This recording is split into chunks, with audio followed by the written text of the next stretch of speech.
Hello world, I'm Citizen.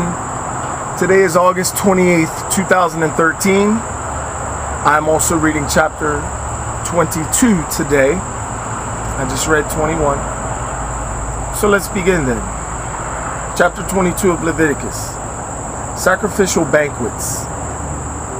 The Lord said to Moses, "Tell Aaron and his sons to respect the sacred offerings which the Israelites consecrate to me, else they will be profane my holy name. I am the Lord. Tell them, if any one of you or of your descendants in any future generation dares, while he is in a state of uncleanness, to draw near the sacred offerings which the Israelites consecrate to the Lord, such a one shall be cut off from my presence. I am the Lord.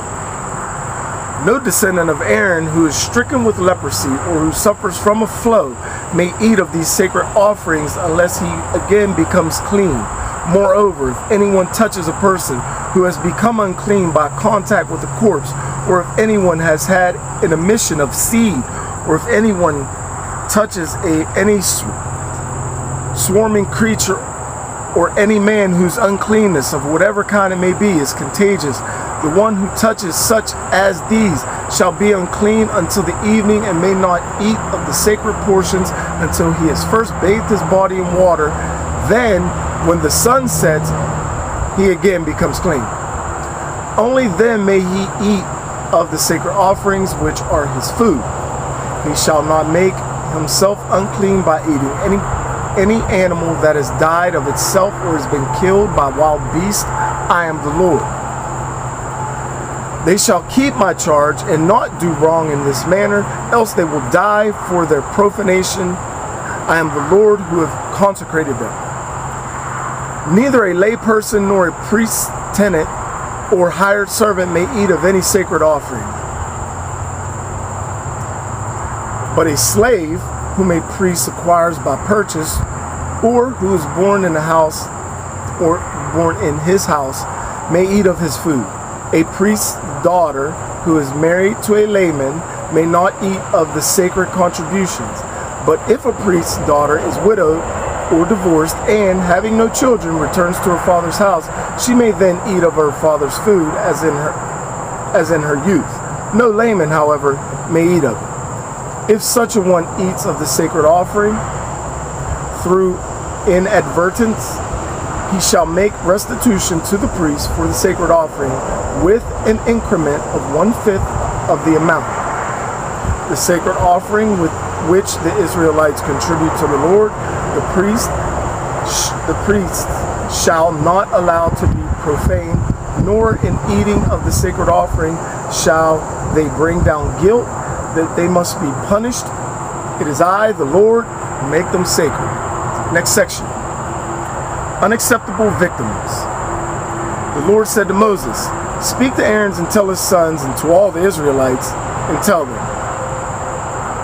when any one of the house of Israel or any alien residing in Israel who wishes to offer a sacrifice brings a holocaust as a votive offering or as a free will offering to the Lord, if it is to be acceptable, the ox or sheep or goat that he offers must be an unblemished male. You shall not offer one that has a defect, for such a one would not be acceptable for you. When anyone presents a peace offering to the Lord from the herd or the flock in fulfillment of a vow, or as a free will offering, if it is to find acceptance, it must be unblemished. It shall not have any defect. One that is blind or crippled or maimed, or one that has a running sore or mange,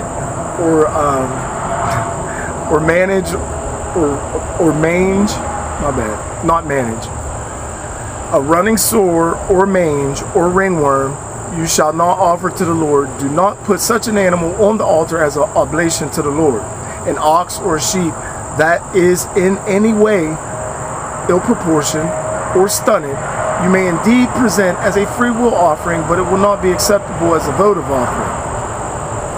One that has its testicles bruised or crushed or torn out or cut off, you shall not offer to the Lord. You shall neither do this in your own land nor receive from a foreigner any such animals to offer up as food of your God, since they are deformed or defective. They will not be acceptable for you.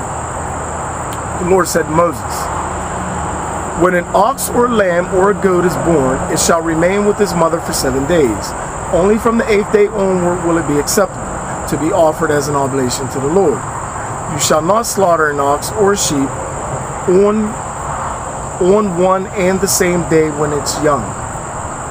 Whenever you offer a thanksgiving sacrifice to the Lord, so offer it that it may be acceptable for you. It must, therefore, be eaten on the same day. None of it shall be left over until the next day. I am the Lord. Be careful to observe the commandments which I, the Lord, give you, and do not profane my holy name. In the midst of the Israelites, I, the Lord, must be held as sacred. It is I who made you sacred and led you out of the land of Egypt, that I, the Lord, might be your God. That's the end of chapter 22 of Leviticus. I am Citizen, and this right here is Bible Time Capsule. Peace. I'm out.